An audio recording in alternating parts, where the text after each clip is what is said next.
All right, good morning. Daf Yomi. Good morning.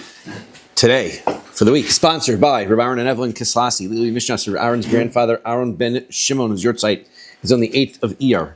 And B'schus Refuah Shlema for Yaakov ben Dina Chedva. We are starting our new Masechta, Daf Beis Amud Aleph, at the very top, first word Shevuos, Masechta Shevuos. And our first couple of prakim are going to sidetrack us for a little bit. We're going to be discussing the rules of Tumas Mikdash, and the tumah of going into the base of Mikdash, tumah surrounding what when a person is eating kodesh, hektish when he is tameh, etc. As we will see. So, Gemara starts off. Shevuos shtayim shein arba. There are two types of Shevuos, which are really four. Okay, so you have Shevuos, which are to do something or to not do something. Right, meaning so, and the Torah calls those lehara or lehetiv, even though it doesn't mean to swear to do something bad or to do something good.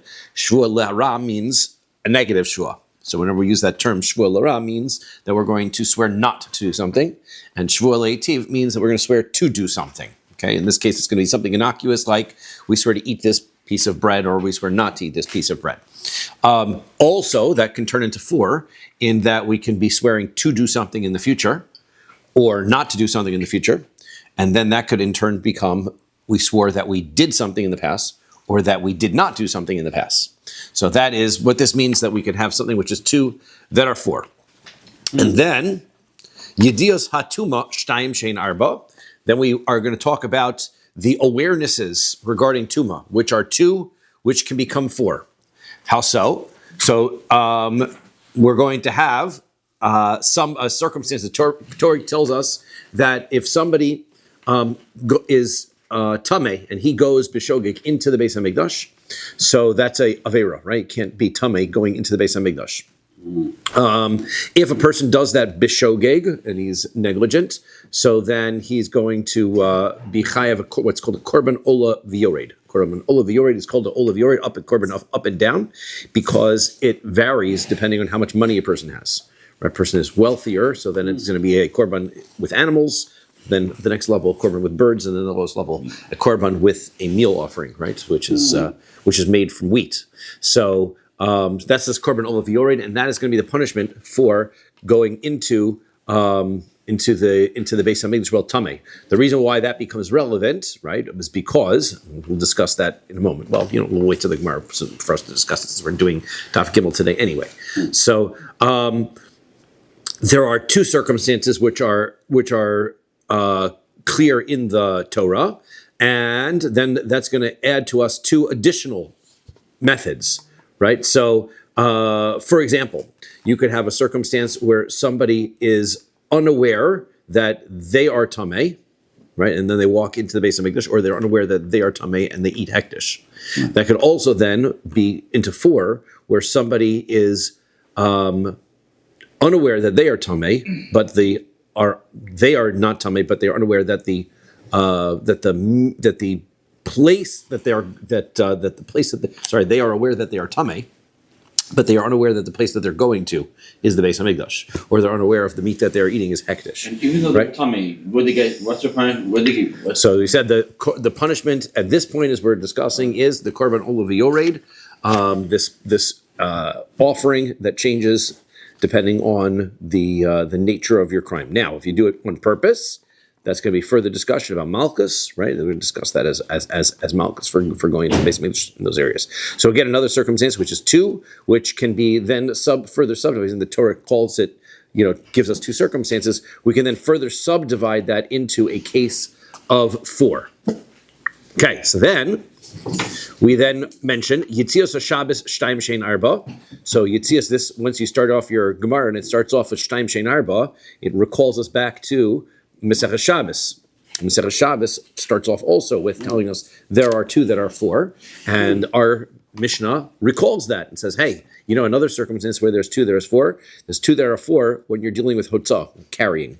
The prohibition of carrying the Torah tells us that Moshe told everybody to stop bringing the materials from their camps to his camp, which in Machne Levia was a public area, and everybody's individual camps was a private area. The pasuk is Vayaviru kol b'machane lemor. He spread a voice in the camp saying, "Ish ve'isha al yasu od melacha l'trumas hakodesh." People should not do any more of the work for giving their materials to the kodesh. And everybody withheld themselves from bringing. Problem was that it becomes Shabbos. You're not allowed to take everything from your personal camp into Moshe Rabbeinu's camp. So the Torah is telling us that going from a private domain to a public domain is prohibited. So there are two methods that something can go from a private domain to a public domain. Either the person could be standing in the public domain, reach into the private domain, pick something up in the private domain and bring it into the public domain. That's way number one to carry. Number two is that the person standing in the private domain could pick something up in the private domain and hand it out the door to the public domain. Take it outside, pick it up, and put it down outside in the public domain. Obviously, you can't hand it to somebody outside there. That gets into the Gemara over there in Shabbos, where you're only doing half the malacha. We're going to talk about that one person is doing the whole malacha, right? One person is doing the picking up, one person is doing the putting down. And this person who's doing the picking up, putting down, in both of these circumstances, picking up in the private domain, putting it down in the public domain, but it's a question about where that person is standing when he's doing it. Is he standing in the public domain when he's doing it? Is he standing when he's in the private domain? Because of that, the opposite is also true, right? We have going from the public domain to a private domain is going to be the same thing. And we can then establish two additional cases that are also Torah prohibitions that go the other way. Going from the public domain to a private domain, you could have somebody who's standing in the public domain, pick it up in the public domain, put it down in the private domain, and you could have somebody in the private domain, pick it up in the public domain, put it down in the private domain. So again, we have another circumstance, which is two, which are four. Okay, so it's two types of picking it up and putting it down, right? And that can be categorized as four. And then, since this was last week's parsha, Maros Negayim Shneim Shehein Arba, there are two types of tsaras, which really can be broken down into, which can really be categorized as four different types. I have a question. If you Yes. have tsaras in a sort of small area, then you're tummy. Well, why is it when it's all over your body, you're not tummy? What's the reason for that? Good question. Good question. Yeah, these are the mysteries, right? The mysteries, right? At some point, right, it switches over and becomes not right. The only tuma comes, it seems, when part of you still has to be healthy. But it's all over you, then it's not tummy. That is true. Okay, so we have these two that are written. We have a baheres and a sa'es, which are our two that are written in the Torah, and then we're going to see that there are two different colors with each of those, and so that's going to wind up being a two that are four. Okay, now es sheyesh ba yediyah batchila v'yediyah basof. Now let's talk about these tumos. Now remember, just because we're going to go back, we're going to mention this in the Gemara. The Gemara was starting to talk about Shevuos, which is Shtaim Shein Arba, right? That was what we were discussing. These oaths, and then we said, okay, also since there's two that are four, we mentioned this tuma that are two that are four cases, and now we're going to talk about the tuma. What happened to the Shevuos? Gemara will address that issue. It'll address how this Mishnah is going. So, as sheyesh ba yediyah batchila v'yediyah basof, in order to be in violation and be required to bring this korban ula v'yored, so you need to have, number one, you have to have been aware at first that you were tamei. Then, at the end, you have to be aware at the end that you were tamei and that the affair happened, obviously, right? Because otherwise, how are you bringing a sacrifice if you didn't know that it ever happened? However, in the middle, you had to do it b'shogeg. You had to forget in the middle. So those are the three steps that need to happen. You had to originally know that you were tamei, then forget at some point that you were tamei, show up where you're not supposed to, and then afterwards, be reminded that you're tamei. So, let's say you have this es sheyesh b'yediyah batchila v'yediyah basof v'helam b'nasayim harez b'ola v'yored. So this is what we call we have to. If you knew at first and then you knew at the end, but you forgot in the meantime, that is when the korban ola v'yored applies. Yesh b'yediyah batchila ve'in b'yediyah basof. So you could have a circumstance where somebody knew they were tamei, forgot about it, went into the Beis Hamikdash, and then never realized afterwards. right? So what happens in that case where you didn't ever realize afterwards? How are you going to get atonement in that case? Here's a guy walking around. He needs atonement. He doesn't even know it. So the answer is, Seir hanasa bifnim biyom haKippurim. So there's a goat that gets slaughtered on Yom Kippur. And you catch the blood, and then you bring the blood into the Kodesh HaKadoshim, and you sprinkle the blood in the Kodesh HaKadoshim. That is the purpose of that offering. It's Tole Ad Yodea Lo.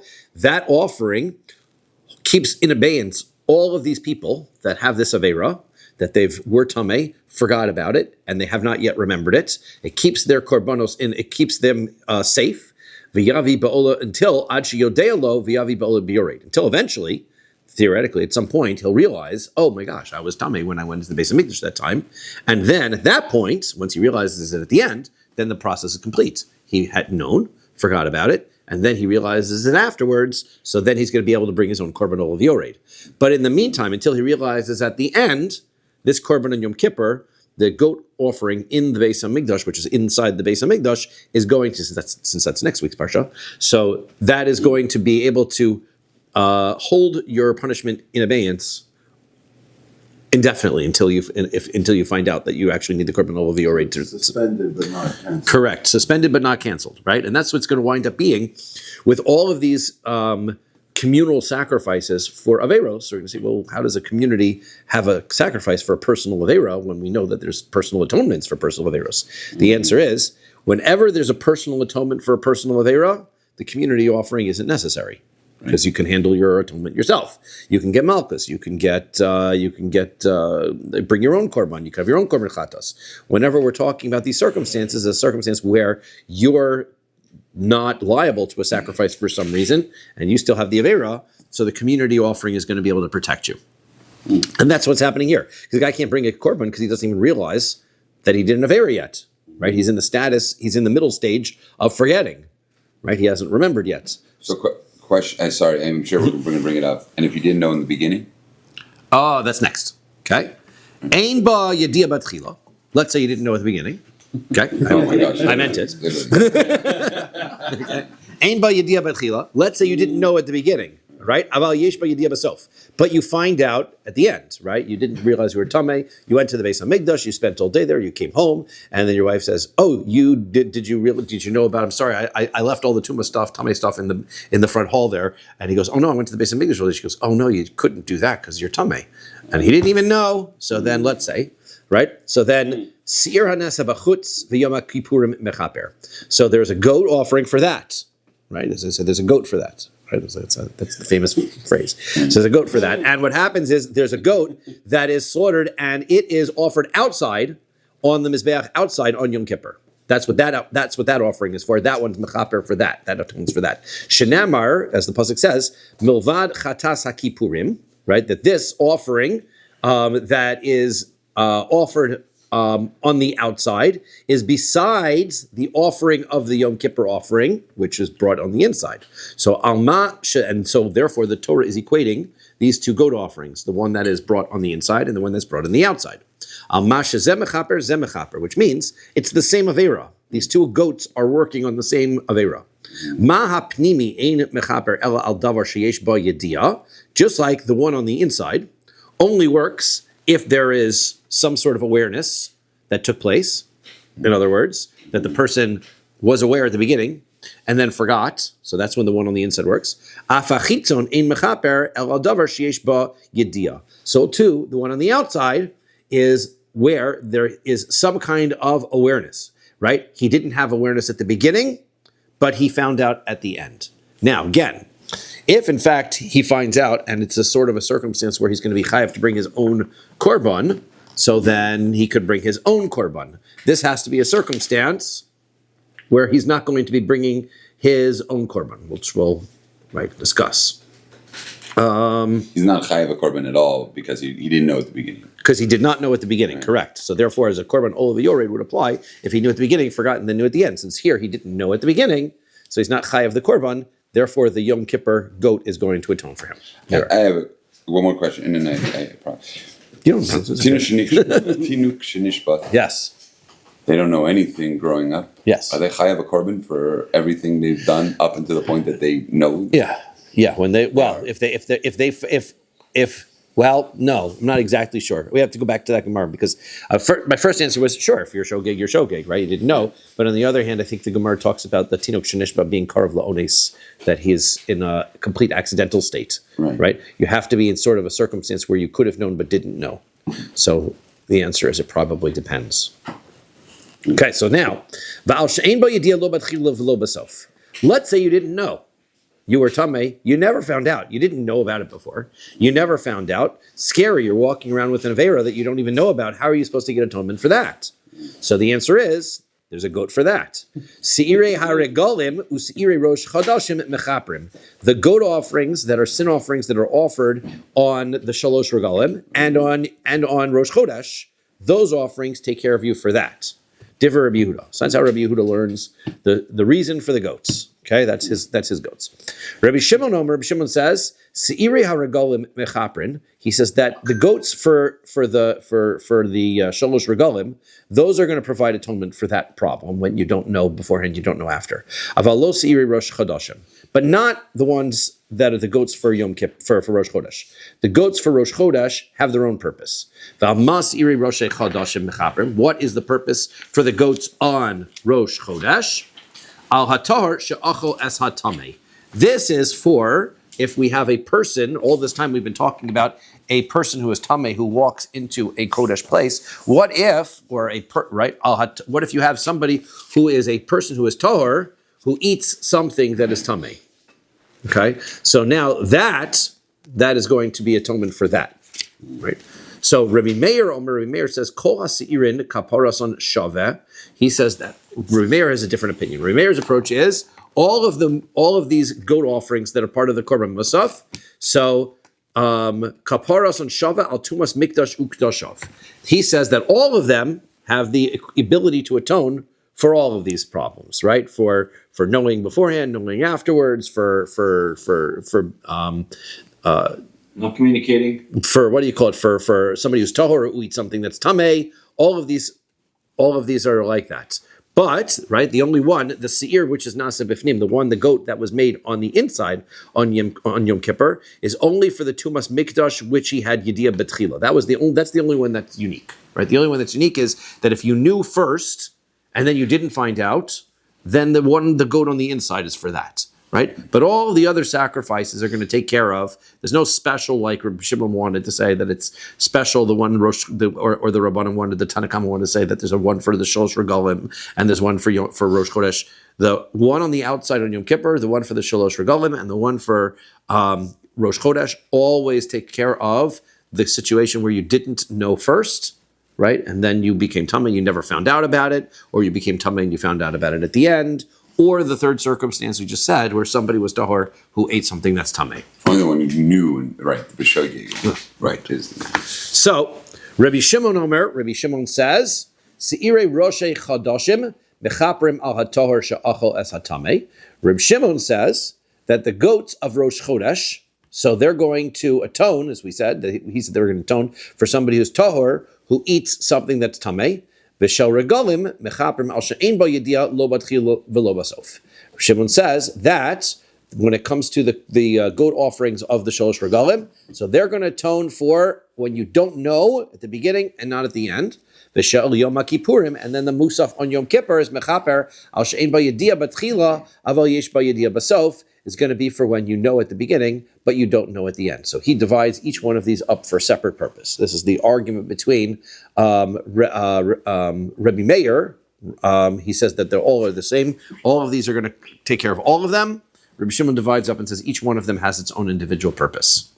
Okay, so is it the one at the beginning of the year or the one at the following year that covers it? It's good. You have to do the Avera first. Yeah, you got to do the Avera first, right? You can't get atonement for something you didn't do yet, right?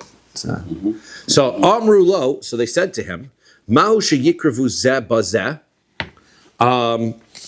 So they said to him,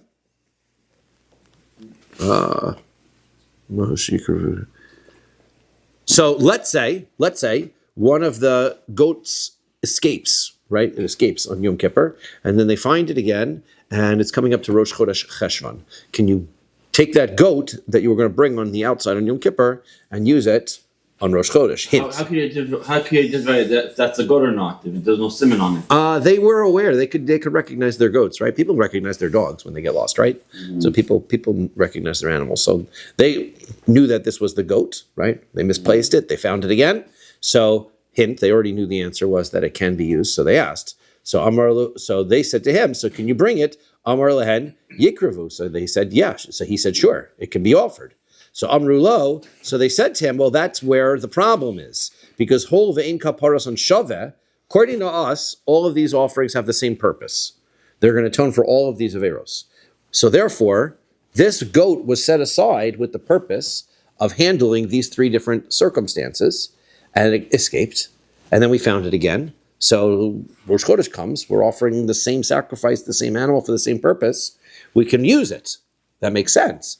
But according to you, since the atonement is for a different Avera, so then Heich Korban Zeh Bazeh, Heich Kraven Zeh Bazeh. How could you reuse this animal that was originally set up for the Yom Kippur service on a Rosh Chodesh? Can't be used.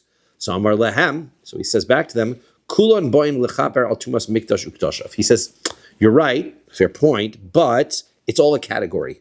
The category is that the offering is being used for somebody who's tamei, who comes into either the Beis HaMikdash or eats something that's hektish. So therefore, it's a category. You're right, each one does fulfill a separate purpose, but the reason why they can be interchanged is because they're essentially a korban of the same type. So that's how he learns it.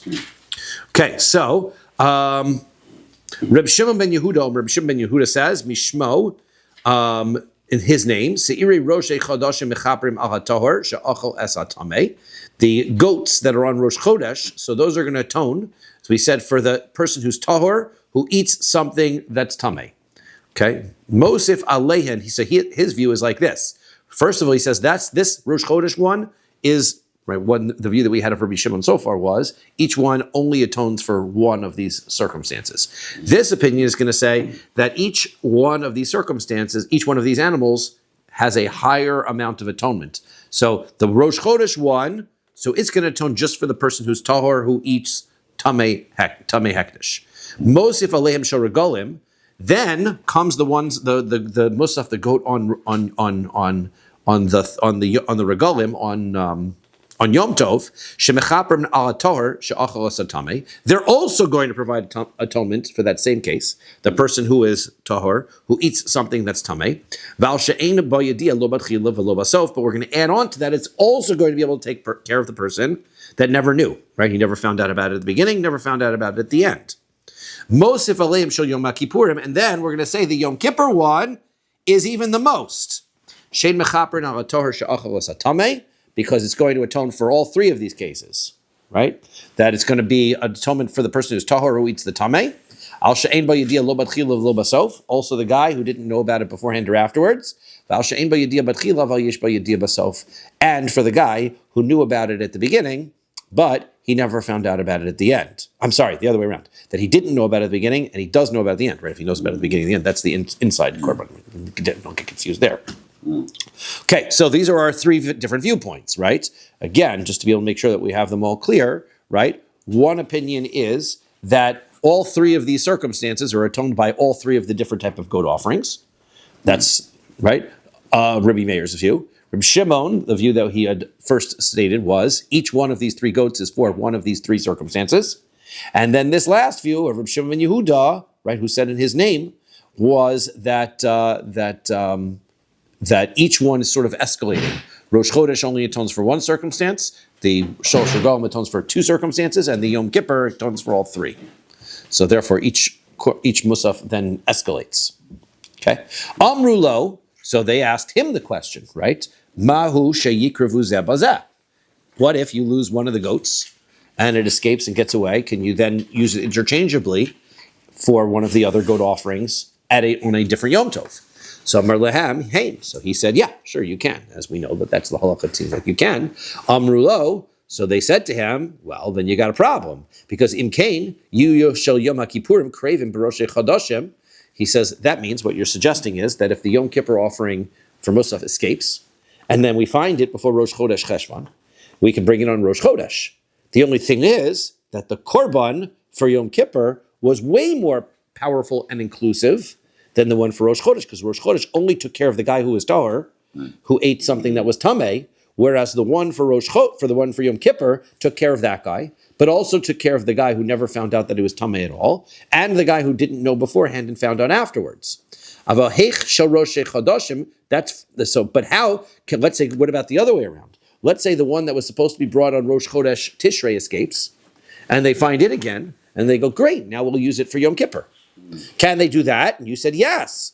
But how so? Because Heichshel Rosh Chodashim Craven B'Yom Kippurim, how can you take the one for Rosh Chodesh, which was designated at a lower level, right? Because it only could take care of one thing, and now you're going to bring it on Yom Kippur, and it's going to atone for multiple averos. Lechaper kapara she'eino shalah. How's it going to atone for an atonement, basically, that it doesn't have the power to handle? It was set aside as a offering for Rosh Chodesh. It doesn't have that power, which is the Yom Kippur Musaf offering. So Amar Lehem, so he says to them, Kulin Bayin Lechaper al Tumas Mikdash Ukdashav, the same answer we gave before. They're all in the same category. So it does not matter. We're not looking at this one as the Yom Kippur one is more powerful than the Rosh Chodesh one. We're just looking at them all in the same category of goat offerings that take care of your tameh problems. Okay. Now, Ve'al Zodon Tumas Mikdash Ukdashav. So let's say you walk in on purpose, right? Somebody is tumas mikdash ukdashav. Let's say you are zodon, right? So then sir hanase bifnim v'yom kippurim mechaprim. So then the goat, which is done on the inside, is going to atone for that. So now al sha'ar averos shebatorah. Let's say all of the other averos that all of Klal Yisrael do. It's kind of interesting because we have all these offerings on Yom Kippur and realize that all these goat offerings are only atoning for this person who is tameh, who eats tahor under these different circumstances. Then all the other averos that we did during the year, that's hakolos v'chamuros, whether they're the lenient ones or the strict ones, hasdonos v'ashgagos, whether you did them on purpose or through shogeg, as we said, as long as they are not otherwise handled by some other personal penalty. Hoda v'lo hoda, whether he knows about them or he doesn't know. Aseh v'lo saseh, whether it was a positive commandment that he failed to do or a lo saseh that he did do. Krisos and misas based in, whether you're chayav karis for them or you're chayav misas based in. Of course, obviously not chayav misas based in, you wouldn't be around, but we're saying that it's an avera, like you did a malach on Shabbos, but let's say there were no witnesses or something like that. So then, seir hamishtaleach mechaper. Then the last goat, the one that gets sent to Azazel, right, that's the one that's going to take care of all of those averos. Right? So you have all these goat offerings we read in the Parsha, and you say, this goat for this chatas for this chatas for this. And we understand all the averos are on this Azazel offering. All these other goats are for individual Tuma Tahara problems. Okay, so that's very interesting to know. Echad Yisraelim ve'echad Kohanim. Now, ve'echad Kohen Mashuach. So this applies, that's the rule, for Jews, for the Kohanim, and the Kohen Gadol. That's how that's going to work. Ma bein Yisraelim leKohanim ve'Kohen Mashiach. So what is the only difference between the regular Jews and the Kohanim and the Kohen Gadol? Just that, instead of using the goats that we've been talking about for their atonement for the Kodesh that they walk into, there's a special bull that Aaron is going to confess on. That bull is going to be the one that is for the Kohanim and for the Kohen Gadol. Otherwise, the Azazel is for everybody, right? That's for everybody. A bull is not considered a kosher animal, is it? A bull is a kosher animal. It's a cow. Right, bull's a kosher animal. Reb Shimon says, "Kishem shadam hasair hanase bifnim mechaper al Yisrael." He says, look, just like the blood of the goats, which is made on the inside, so that's going to atone for the Jewish people, for the regular Jews.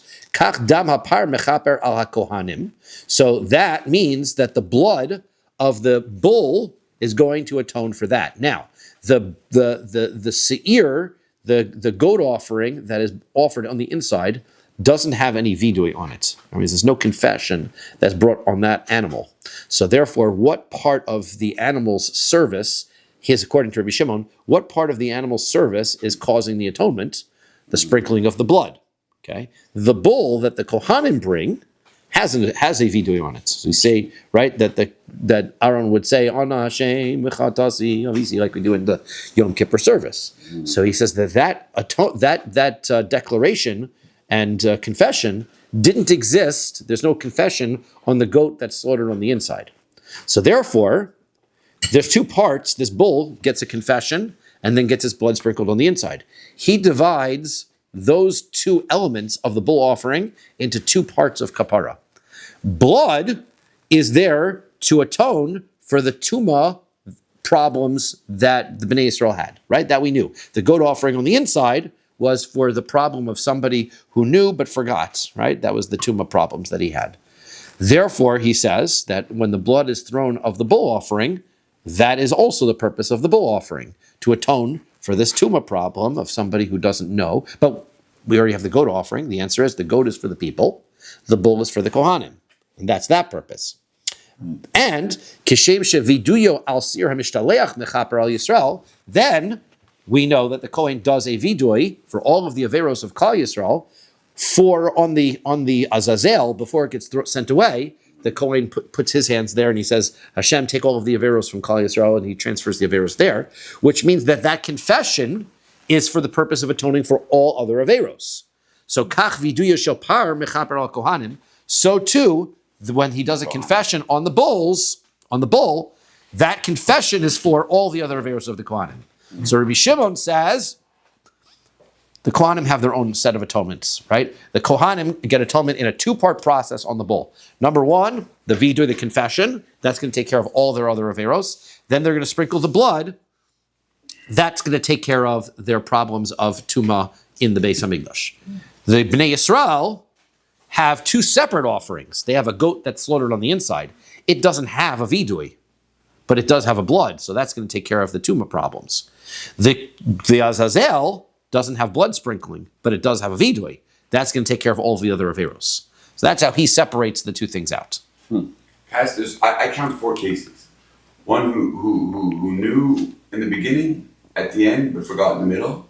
One who knew at the beginning, but forgot at the end. One who knew. And he still doesn't know, as you're saying, yes. Right. One who didn't know at the beginning, but found out. Let's go through them all one at a time, right? Because good review of the Mishnah. First case is, okay, he knew at the beginning, forgot in the middle, knew at the end. Right. He has to bring korban olav yored.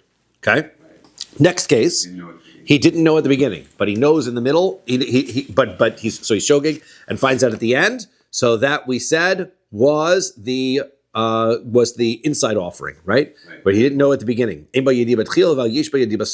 So that's the seir hanase b'chutz. That's the outside one. Then we have somebody who knew at the beginning, right, but doesn't know and still doesn't know. That's the seir that is done on the inside. Right. Okay. And then your fourth case is you're tahor, but you're eating hektish. Right. So that's correct. And that one is also going to be for the one that's brought on the outside.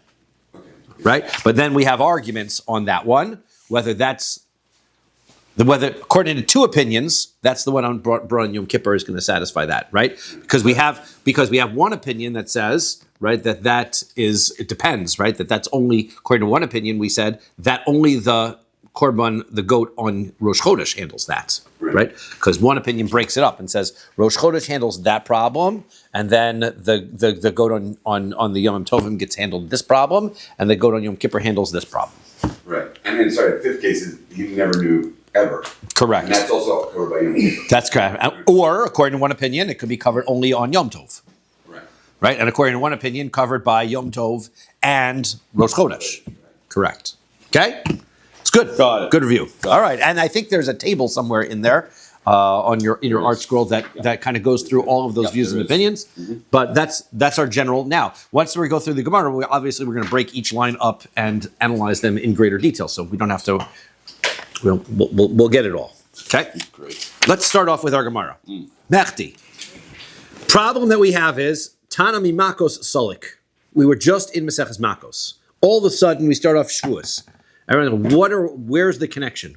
We had the same questions when we went from Sanhedrin to Makos. We asked, what's the difference? Where's the connection here? So we want to understand what is going on here. Tana mi Makos Solik. My shno de tani Shevuos. Why is it, right? All of a sudden we were discussing one thing and now we started discussing this. The answer is because in Shevuos we said, Chayev ala rosh shtayim achas mikan v'achas mikan. You remember the Mishnah we were discussing about shaving your beard and cutting the corners of your hair? Well, we had said there that there was a circumstance that you could be chayev for getting a haircut all at once. You shave your head, you're chayev one for you can get double avera for each side of your head. Or if you're also going to shave your beard, al zakin shtayim mikan v'achas milmata, two on each side of your face and one on the bottom. So therefore, what you have here is you've got an interesting circumstance of chada de mechayev tarti. You have a circumstance where you've done one avera and you're getting two punishments for the one avera.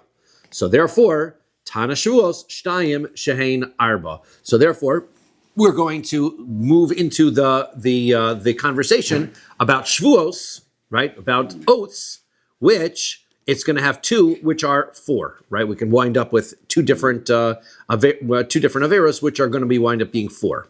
Okay, so therefore, since we're dealing with multiple averos with each circumstance, doubling things up, so therefore this two that becomes four, kind of, which is really five, becomes two that are four. That's sort of where what the hint is. Okay, so now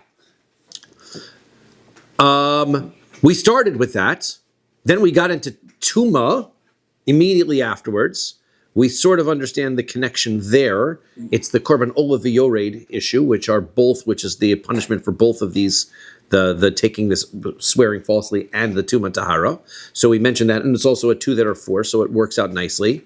Now, the only thing is, we then continue and say, let's talk about carrying on Shabbos, and let's talk about all of the different circumstances where we have the Torah, and then we have the Tzaras. Why are we bringing all of those? So, Ma'ishna hacha detani lehu lekulahu, Ma'ishna gabi yitzir Shabbos, umaris negayim deloktani lehu lekulahu. When we were in Masechah Shabbos, and it started off and said there's two that are four, it didn't say, hey, and let me also tell you guys about Shevuos, and let me also tell you guys about Tuma. It just says about Shabbos and leaves it there. And then when there's a Mishnah in Negayim that talks about the different types of colors for Negayim, for Tzaras, it doesn't go and break it down into all these other circumstances of two that are four also. Why all of a sudden here, we're talking about Shevuos, we're going to talk about two that are four. So the answer is, Amri Shevuos v'yediyas Tuma. Well, we already brought in Shevuos, which we explained why, because it was a continuation of conversation we were having in Maseches Makos.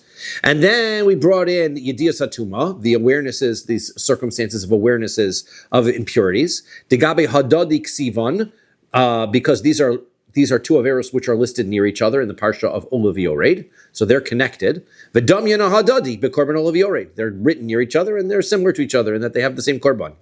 So Tani Lahu Gabe Hadadi. So therefore, when it's going to bring one, it's going to bring the other, because these two averos are mentioned together. Now, Va'idi Tani Tarti Tanakuluhu. Now that you've already done two, you may as well throw in all four. This Mishnah suddenly becomes a good summary, right? A good summary exercise, because I've already listed two out of the four.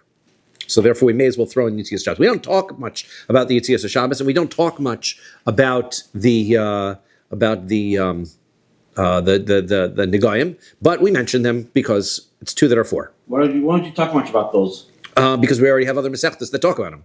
So not necessarily the conversation piece here, right? So, but now, the issue though is, Pasach b'Shvuos mefarish Yediyos Tuma.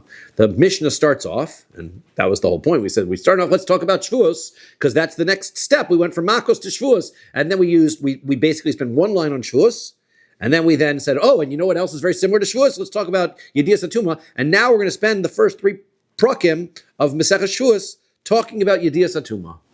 Okay, so why? So the answer is, Aidi de Zutrin Milahu. He says, because there's not much really to talk about. It's not like going to take the whole Masechta. There's not much there. So therefore, Pasik, Shari Lahu, V'hadar Tani Shevuos Dinafishin Milahu. So we're going to start off with the small topic. Let's take care of that business first. So you're right. We're going to talk about Shevuos. We're going to talk about Yediyas Tuma. Let's start with the short stuff first. So we're going to take care of Yediyas Tuma first. That's why our mission is dealing with Yediyas Tuma, and that's why the first prakim of Shevuos are going to deal with Yediyas Tuma. Then we'll get back to Shevuos stuff afterwards. It's fascinating. Do we see this elsewhere? No, not so much. We don't really have. They explain the methodology. Curriculum. Exactly. Yeah. That's exactly what it is, right? Tells you the logic about why. You see it in Makos, right? I'm trying to figure out how many other Masechtas. There are a couple there are other Masechtas that do it. Sometimes the connection from one to the other is obvious, right? So if you obviously Bava Kama Bava Metzia Bava Basra is all one long Masechta, so it's this. the obvious connection when you're going to go from Gittin to Kiddushin or things like that. So then you sort of start to see the connections between the inyanim. So it makes some sense. So I guess, and then when you're going through Moed, so the list of Yamim Tovim makes sense, right? You go through in some kind of order, right? But so on occasion the Gemara will do this, but this is developed, right? Explains exactly why we're going through, what's next, why we picked it, why we're going through, right? They're explaining Rabbi Yehuda's thinking. Okay, so now let's discuss Shevuos Shtayim Shein Arba. Let's discuss this issue that we spent one line in the Mishnah on. We may as well delve it out. When it comes to Shevuos, there are two that are four. So what are the two? Shtayim she'ochel v'shelo ochel, right? The future tense ones. I'm going to swear to eat something, and I'm going to swear not to eat something. It's good diet strategy. Shein Arba, which can then become four in the sense that includes achalti v'shelo achalti. I ate it, and I did not eat it. So those are our two that are four. Okay, Yedias Hatuma, when it comes to the Yedias Hatuma, which we've discussed. So it's Shtayim Shei Arba, there's two that are four. Shtayim, so what are the two that are in the Torah? Yedias Tumas Kodesh, the Yedias Tumas Mikdash. You could be unaware of your own status, but you are aware of the Beis HaMikdash that you are walking into, and you are aware of the Korban that you are eating. It's you that don't know that you are Tameh. That's number one. Shehein Arba, which become four in that Kodesh Umikdash, that where you wind up in a situation where you're unaware of the status, where you know that you are Tameh, but you are unaware of the Kodesh and the Mikdash. You weren't aware that the meat was Kodesh, or the place where you were standing was the Beis HaMikdash. Okay, so those are two that are four there also. Yitzios Shabbos, the carrying on Shabbos, is Shtayim Shein Arba, which is two that are four. Shtayim Hotza'ah Da'aniv Hotza'ah Debal. Two, the first two is that you're doing Hotza'ah, which means you're taking from a private domain to a public domain. That can be done in the parlance of the Mishnah in Shabbos, that there's a rich person who's standing on the inside of the house giving something to a poor person who's standing on the outside of the house. So it could be that the poor person, right, is standing on the outside of the house. He reaches into the house, picks up the gift that the person's the food that somebody's giving him, picks it up on the inside of the house and takes it outside with him. That's carrying number one. And also you can have a circumstance where the owner of the house decides he wants to give. He takes a loaf of bread, picks it up inside of his house, and puts it outside of his house for the poor person.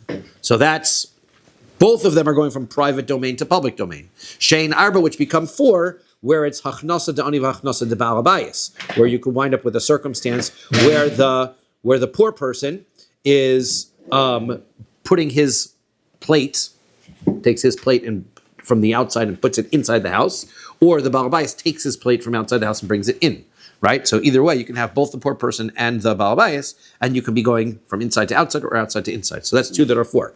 Okay, Maros Negayim, the blemishes of Tsaras, which is Shnayim Shein Arba, which is two that are four. Shnayim, the two are Se'es Ubaheres, are the two afflictions of Se'es and Baheres. Sapachas, even though it's listed in the Parsha, is not its own separate affliction, right? Shein Arba, which becomes four, Se'es V'Toldasa, which is the Se'es and its derivative, which is a slightly different color, and Baheres V'Toldosa, and Baheres and its derivative.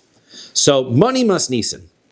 Okay, so now let's take a look at our Mishnah. Those are all the cases explained out, as we said, but now much more clearly when the Gemara does it. So who's our Mishnah? Lo Rabbi Yishmael v'lo Rabbi Akiva. Our Mishnah can't follow either side of a machlokas between Rabbi Yishmael and Rabbi Akiva. Rabbi Yishmael, if it was Rabbi Yishmael, ha'amar eino chai, because why? Because in all of these circumstances, we have two that are four, we're going to be liable for malchus for doing any of these averos. Right? That's why it's listed here. So now, if it's Rabbi Yishmael, ha'amar eino chayev elal ha'asid lavo. He says that you're only going to be liable for malchus on a future oath, right? So we can malchus or even the korban olav yored here. A second. Let's make sure I say that right. Sorry, the korban olav yored. Yes, eino chayev korban olav yored. You're only chayev your korban olav yored on a future vow, right? Not two that are four. It's not. It's like the Mishnah says. You're chayev for both. I will eat, I won't eat, and I did eat, and I didn't eat. But according to Rabbi Yishmael, you're not chayav a korban olav yored if you swear about what you did in the past. You're only chayav a korban olav yored if you swear you will do something and then you don't fulfill that. Rabbi Akiva, and if it's Rabbi Akiva, hamar al ha'elam tuma hu chayav ve'no chayav al ha'elam mikdash. He says that when it comes to forgetting about your tuma, so then you are going to be liable for the korban olav yored, but you're not chayav if you forget that it's the Beis Hamikdash, right? So that's also going to be a circumstance. So he's going to disagree with our Mishnah in that circumstance. So the answer is Iboisim Rabbi Shmuel, Iboisim Rabbi Akiva. So it could be we have different ways of explaining our Mishnah so that it follows either Rabbi Shmuel's view or Rabbi Akiva's view. Let's start with Rabbi Shmuel. Ibois Ema Rabbi Shmuel. Okay. First of all, Rabbi Shmuel's view. Mehen l'chiyuv umehen liptor. First answer is the Mishnah says there's two that are four. That Mishnah is not clearly saying that all four of these are cases where you're going to be liable to bring their korban olav yored. It just says you bring a korban olav yored in the case of Shevuos. And then there are four cases of Shevuos. Could be some of them you don't have to bring korban olav yored for. And it could be Rabbi Shmuel's opinion. Okay, so that's answer number one. That's the answer according to Rabbi Shmuel. V'bois ema Rabbi Akiva. And otherwise, you can also be according to Rabbi Akiva, where you could say that mehen lechiyuv umehen liftor, that you could wind up in a circumstance where some of these, by the idiyas atuma, which he says that we're not saying that all of them you're going to be chayav korban olav v'ored, korban olav v'yored. Rather, some of them you're going to be obligated, again, same idea. Some of them you're obligated in the korban olav v'yored, and some of them you are not, right? Only if you go into the mikdash when you're tameh, right? So, right, so the ones that you are chayiv, the one that you'd be exempt from, as Rabbi Akiva held, that if you went into the Beis Hamikdash when he's tameh, and he forgot he was tameh, then he'd be chayiv a korban. But if he went in there because he forgot it was the Beis Hamikdash, he would not be chayiv a korban, right? It's only if he forgets himself that he's chayiv the korban olav yored, not if he forgets the tumah of the Beis Hamikdash or the tumah of the offering. That is not chayav an olav yored. Liftor. Chayav forgets that. Wait, he's only chayav. Chayav if he forgets that he himself is tamei. Right. Okay. So now liftor. 1 second. You're going to tell me that there are circumstances. Your answer for Rabbi Shmuel and Rabbi Akiva is that there are circumstances where you're not liable. Hadumya demaros negoyim katani. You have a list here. The list is all four of these circumstances. You just listed Shevuos, you listed Yediyas Hatuma, you listed Shabbos, you listed, okay? Well, one of them is the afflictions, the Negoyim. So if you're listing them, so then you're listing them all as a similarity. That's why they're being listed in the Mishnah together. So ma hasam kuluhu lechiyuva avhacha nami kulu lechiyuva. If when it comes to these afflictions, all of these afflictions are going to be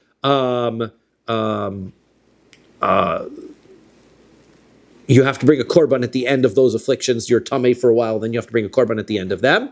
So therefore, all of these are circumstances where the Mishnah is listing them because you're liable for a korban in all of these circumstances. So this answer that you just gave, that we're dealing with circumstances where you're not liable of a korban, is not a great answer, right? Because otherwise, how could you put it in the same context as Negoyim, where you're clearly chayav a korban for all of the circumstances? So liolam Rabbi Yishmael. So okay, so fine. Let's go back and say our Mishnah is Rabbi Yishmael's opinion. Ki vechilo mechayev Rabbi Yishmael l'sha'avar korban aval malkus chiyuvi mechayev. You're right. Rabbi Yishmael doesn't require a korban olav yored if it's a past tense, but he does require you to get lashes if you swear falsely in the past tense. If you swear you did not eat something, or you swear that you did eat something, you can get lashes for that crime. It's another example of where words could give you a mouth. Hang on to that. Ukede Rava, and he's following Rava's opinion. To Amar Rava, Rava says, Beferish ribsa Torah.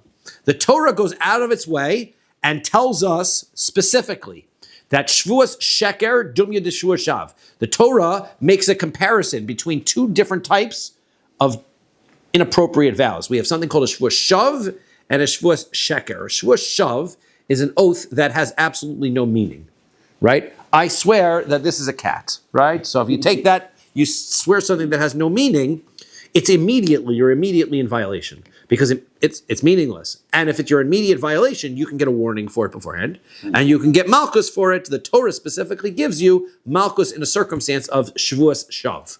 As you say, that's what the Torah is telling us as an exception to the rule that I'm going to get malchus for an oath, which is a speech rather than an action. So therefore, the Torah is going to compare in the pasuk the Shevuos sheker, a false oath, to the same thing as a Shevuos shav, in that it has to apply to a circumstance where the oath is false immediately on its face. Ma shav lisha'avar, just like shav is immediately a violation as soon as you say it. You swear using Hashem's name that a cup is a cat. That makes no sense. Af sheker nami lisha'avar. So too, the Shevuos sheker, which you're going to get malchus for, is in the past tense, right? If past tense, if I swear I did eat something or I didn't eat something, the oath is immediately a violation because I already did it. The action has already taken place. So, bishlam achalti velo achalti kiderava. Okay, so now, if it's going to be a past tense oath, right? So he's going to get malchus. So that's great. He's going to get malchus. That's going to follow like Rava said. Past tense, you're going to get malchus, because why? Because the pasuk specifically says malchus by a Shevuos shav, and then it connects Shevuos shav to a Shevuos sheker. Therefore, I know all oaths of reflection of past tense, I can get malchus for it. Shelo ochel ve'achal nami lav sheish bo masahu. I also understand how you can get malchus in a circumstance where I swear I won't eat that chocolate cake, and then I eat the chocolate cake. Because I can then I did an action. What's the action? I eat the chocolate cake. The violation isn't the oath when I said the oath. The violation comes when I eat the chocolate cake. Therefore, the violation is an action. So I get malchus for that.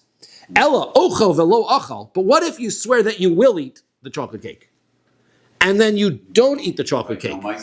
There's no maisa. And the Torah only told us that you can get malchus, that there's no maisa if it's in the past tense. This doesn't fit into either category. It's a future tense, and there's no maisa. So, amai, lav she'ein bo maisahu. Okay, good. See, once you start getting the same topics over and over, you start to see, I already know where the Gemara is going. I already know where to apply. It's a lav she'ein bo maisa. So how can Rabbi Yishmael say you're going to get malchus? If he was talking about korban olav yored, so we sort of thought we had an answer to that. Well, it's not Rabbi Yishmael, because Rabbi Yishmael says you don't get a korban olav yored in the past tense. So we switched it over and said we're talking about malchus. Okay, so we're talking about malchus now. Then there's a case in the future tense that you don't get malchus for that either. So the answer is, Kasavar Rabbi Yishmael, lav she'ein bo maisa, loken alav. Rabbi Yishmael is the minority opinion who holds that even if there's no action, you can get malchus just for speaking. Okay, ihachi, if that's true, so then kasha de Rabbi Yochanan and Rabbi Yochanan. If that's true, that Rabbi Yishmael holds that way, we are going to wind up with a contradiction between Rabbi Yochanan and Rabbi Yochanan.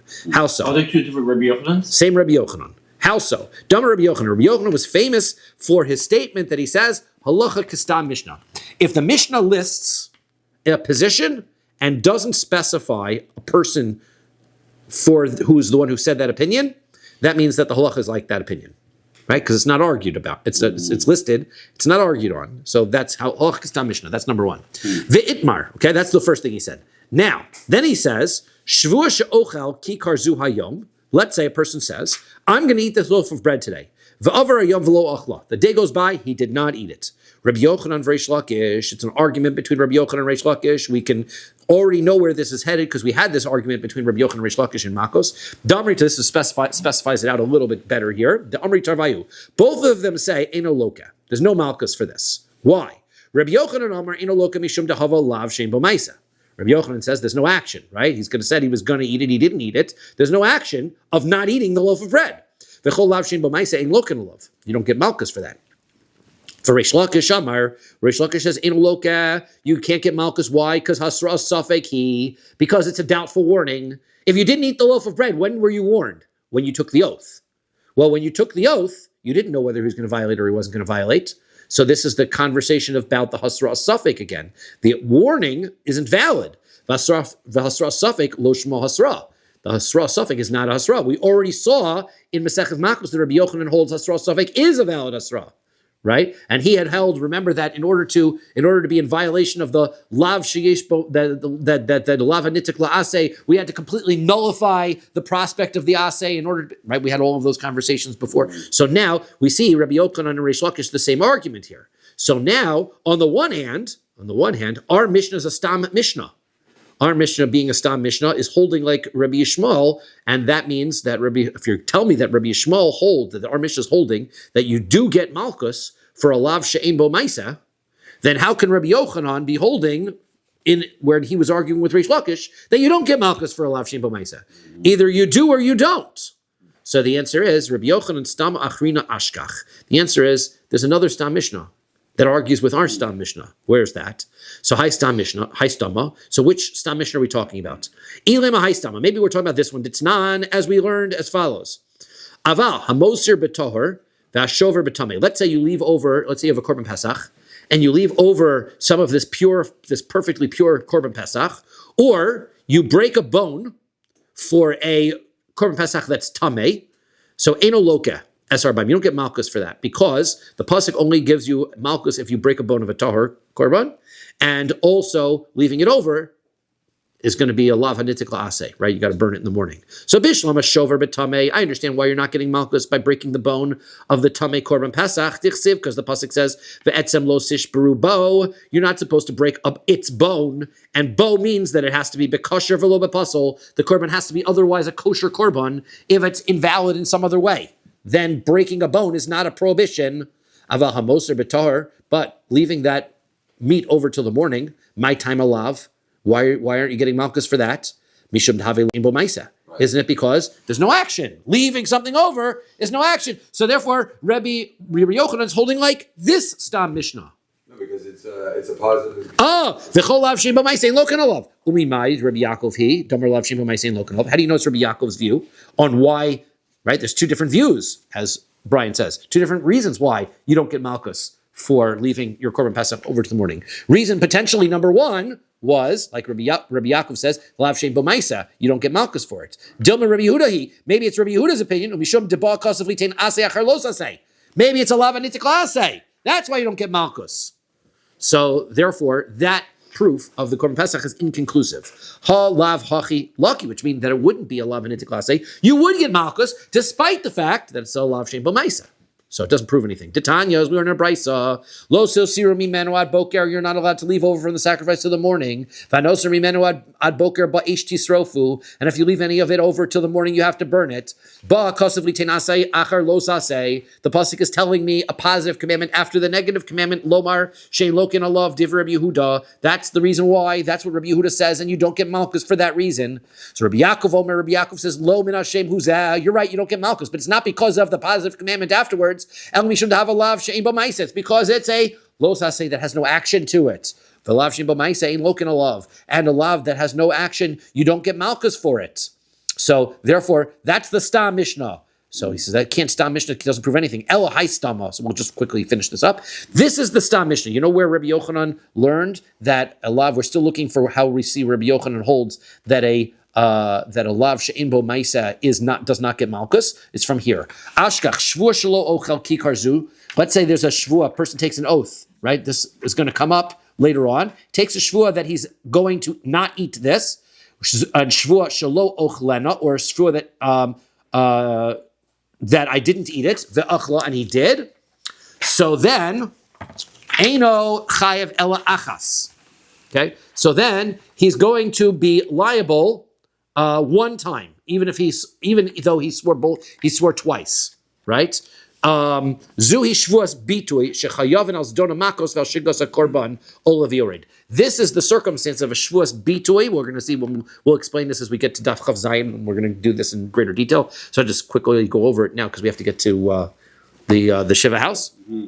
Right? So this is the circumstance where the shogeg is going to be a korban olav yored, and the zdona is going to get malchus. So, Zui dechayav al zona makos aval ochel velo ochel lo lucky. So that means that this Mishnah is telling you that if you swear to not eat to eat something and you don't eat it, you don't get malchus for that. And so there now michti. So therefore, that Mishnah is telling me that I don't get malchus for swearing to do something that I don't do. Why? Because it's a lav she'ein bo ma'aseh. So therefore, this is the Stam Mishnah that tells me I don't get malchus for lav she'ein bo ma'aseh. So one problem is that high stama of a high stama, my chazid avid ki high stama avid ki high stama. So why is it then that Rabbi Yochanan is going to look at our Mishnah of Rabbi Yishmael and he's going to say that you do get malchus according to our Mishnah in Beis, and in Chav Zayin the Mishnah says you don't get malchus. Let's stop here. We'll go back over this and finish up, even though there's a couple more lines. But we'll review quickly this last little bit of this and explain how Rabbi Yochanan is picking his Stam Mishnahs tomorrow. I have a question. How much? That's a lot of shame, but myself to get to if you don't get